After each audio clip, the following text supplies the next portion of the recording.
Muito bem. Em nossa aula de hoje, vamos fazer uma revisão a fim de que depois você faça o seu trabalho avaliativo 1, ok? Então, agora, na maior tranquilidade, vamos prestar atenção no que nós vamos trabalhar junto com a professora hoje, ok?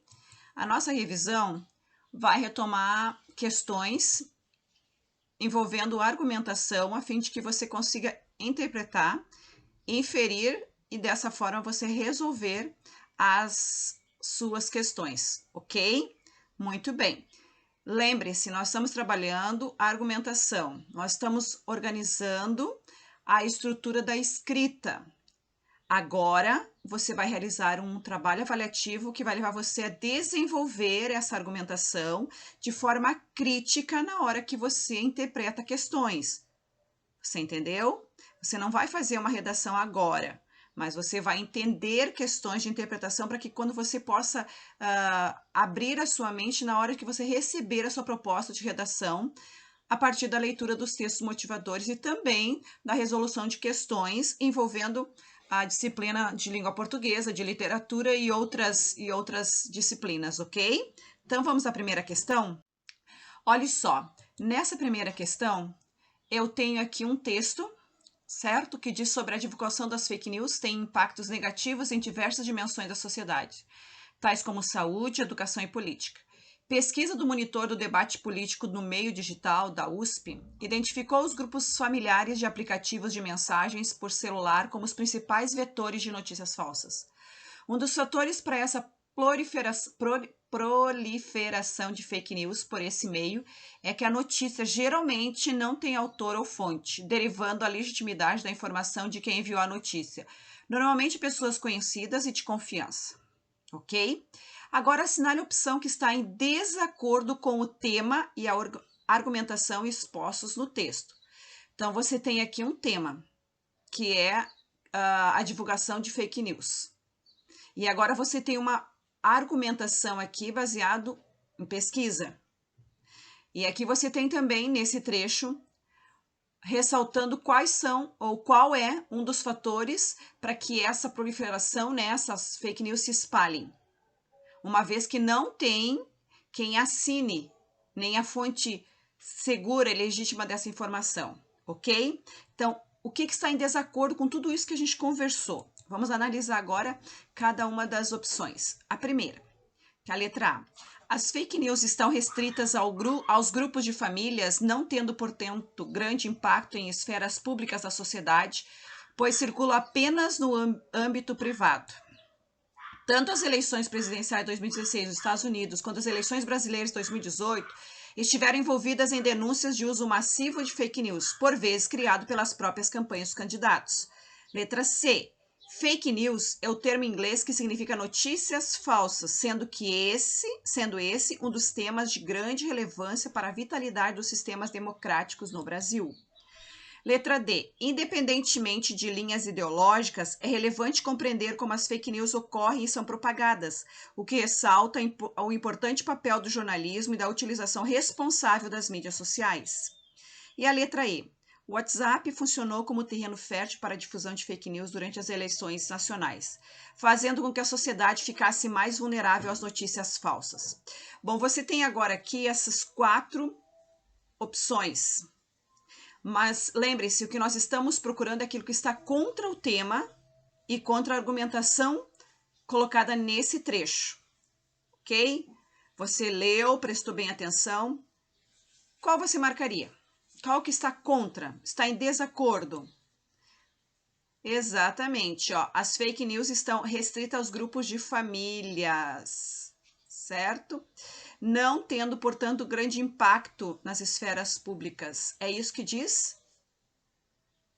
Muito bem, estou feliz com você. Você está conseguindo pensar, isso é muito bom. Vamos à nossa segunda questão?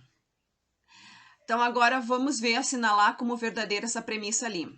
O mundo não seria um bom lugar se não houvesse pessoas boas. Essa é uma afirmação, ok? Agora, entre essas proposições, vamos ver qual dessas aqui são verdadeiras mesmo. Se não houvesse pessoas boas, o mundo não seria um bom lugar. Olha que eu tenho conectivo ali um C, tem uma vírgula dizendo que a oração está na ordem indireta, certo? Isso é muito relevante para você entender o que está sendo pedido aqui nessa argumentação. Se houvesse pessoas boas, o mundo seria um bom lugar. Quase igual a de cima. Terceiro, o mundo seria um bom lugar se houvesse pessoas boas. Existem pessoas boas ou o mundo não seria um bom lugar? Podemos afirmar que são logicamente verdadeiras essas premissas, né? Mas em relação à premissa dada, a de cima, o mundo não seria um bom lugar se não houvesse pessoas boas. Em relação a essa premissa, apenas uma daquelas 4 lá de cima está de acordo? Fecha? Apenas 2? Apenas 3? Apenas todas elas? Então, agora, nós podemos afirmar que são logicamente verdadeiras em relação à premissa dada. Quais são as verdadeiras? O mundo não seria um bom lugar se não houvesse pessoas boas. E aí você tem na primeira, se não houvesse pessoas boas, vírgula, o mundo não seria bom. Eu quero que você perceba que na hora de uma argumentação e na hora que você vai escrever, é pertinente você realmente lembrar como organizar as orações coordenadas, como organizar os elementos coesivos, que aqui no caso é o C e também a vírgula. É pertinente para que você possa ser entendido no seu ponto de vista. Pois bem, qual você marcaria? Deu uma lidinha, refletiu? Então pense um pouquinho. Ótimo, você já conseguiu organizar. Então você iria marcar a letra C. Apenas 3. Mas, professora, qual você diria para mim aqui que não é a verdadeira? Olha o que diz ali a terceira. O mundo seria um bom lugar se houvesse pessoas boas. O que está generalizando? Que no mundo não existe ninguém bom. E isso é o quê? É uma falácia. Porque existem no mundo pessoas boas e pessoas más. Então, essa premissa que o mundo seria um bom lugar se houvesse pessoas boas, está sendo muito negativa. Ok? Então, esse tipo de posição, esse tipo de argumentação dentro de um texto argumentativo, ele não cabe, ele se torna falacioso. E isso você faz com que você o quê? Perca a nota na hora da correção da sua redação. Ou você não seja entendido e não feche com as ideias que você está desenvolvendo na sua argumentação. Então, esse é um bom exercício para eu refletir bem sobre a questão da coesão e da coerência que nós já estamos trabalhando no nosso texto argumentativo, ok? Vamos à nossa próxima questão. Acredito que está tudo tranquilo aí, você está conseguindo fazer, certo? Junto com a professora. Muito bem. Então, vamos ver aqui. Agora eu vou contar para você uma historinha aqui da coruja e da águia. Na verdade, uma fábula, né? Coruja e águia, depois de muita briga, resolveram fazer as pazes. Basta de guerra, disse a coruja. O mundo é grande, tolice maior que o mundo é andarmos a comer os filhotes uma da outra. Perfeitamente, respondeu a águia. Também eu não quero outra coisa. Nesse caso, combinemos isso. De agora em diante, não comerás nunca os meus filhotes. Muito bem, mas como posso distinguir os teus filhotes? Coisa fácil. Sempre que encontrares uns borrachudos lindos, bem feitinhos, de corpo, alegre, cheio de uma graça especial, que não existe em filhote de nenhuma outra ave, já sabes, são os meus. Está feito, concluiu a águia.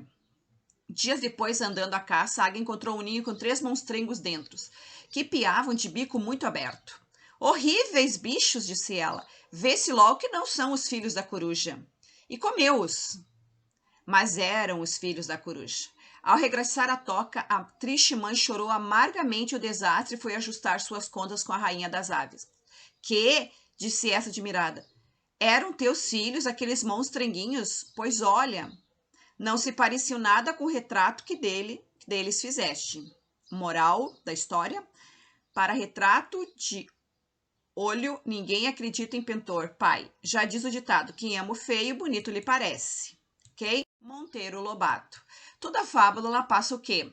Um ensinamento. Se ela passa um ensinamento, é porque o autor usou uma estratégia para argumentar, certo? E essa estratégia de argumentação é para você entender, ao final dessa fábula, qual foi a moral que o autor desejou passar, ok?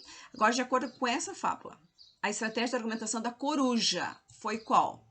Racional, através de constatação dos fatos. A estratégia que ela usou para salvar a família dela foi baseada em fatos? Ou na comoção pelos sentimentos da águia? Uma ameaça à águia de que também poderia comer os filhotes dela. Ela chegou a fazer essa ameaça à coruja? D. De dizer que os filhotes da águia não eram bons? Ou de desestabilidade da confiança da águia, mostrando também sua força? Acredito que você, analisando bem, lembrando que estratégia é uma forma que você vai usar, ok?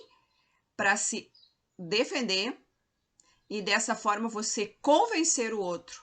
Isso é uma argumentação, uma forma de argumentação, uma forma de você tentar colocar para o outro seu ponto de vista. O que você acha? Qual foi a estratégia que ela usou? Fácil, né? Única que você descartaria de primeira? A letra D, de dizer que os filhotes da água não eram bons. Não, se ela fosse ofender a águia, imagine. O que você iria marcar? Racional. Para ela, o que era? Os filhos dela eram os mais lindos. Não tinha como a águia não reparar que entre tantos filhotes que ela considerava os outros todos feios, os dela eram a mais, eram lindos. Então, através da constatação dos fatos, por quê? Porque para ela, mãe acha o filho lindo e maravilhoso sempre. E aqui foi a estratégia da coruja. Então, conforme a estratégia que ela usou, ela não foi bem interpretada pelo outro, que foi a águia. Por quê? Porque ela passou a visão dela. Quando você está analisando um texto dissertativo argumentativo ou um trecho de um texto, você tem que perceber que o que está escrito ali é para convencer você, o leitor. Portanto, na hora que você vai escrever isso, você também tem que pensar, eu tenho que convencer o interlocutor do meu ponto de vista. Isso não vai mudar a opinião dele, certo? Não mudou a opinião da águia dizendo que eram os borrachudos mais lindos, mais alegres, mais saltitantes. Isso não mudou. Só que a forma como ela escreveu, ela descreveu os seus filhotes, não salvou os filhotes. Então, uma estratégia racional, ela tem que ter o quê? Comprovação. E a constatação aqui dos fatos foi só da visão da coruja, ok? Pois tranquilo, né? Você percebeu que as questões que você irá resolver são todas de interpretação, todas envolvendo argumentação, dissertativo argumentativo, para que você comece a desenvolver o seu senso crítico, a fim de quando formos redigir, você já tem realmente uma argumentação bem formada, já tem os focos do que você precisa manter, ok? Bem, já que agora nós terminamos, aproveite, mostra aí para você mesmo que você é fera e que esse trabalho avaliativo vai ser moleza. Vai lá, mostra toda a sua habilidade, ok? E até a próxima. Nos encontramos. Um beijinho para você e até breve.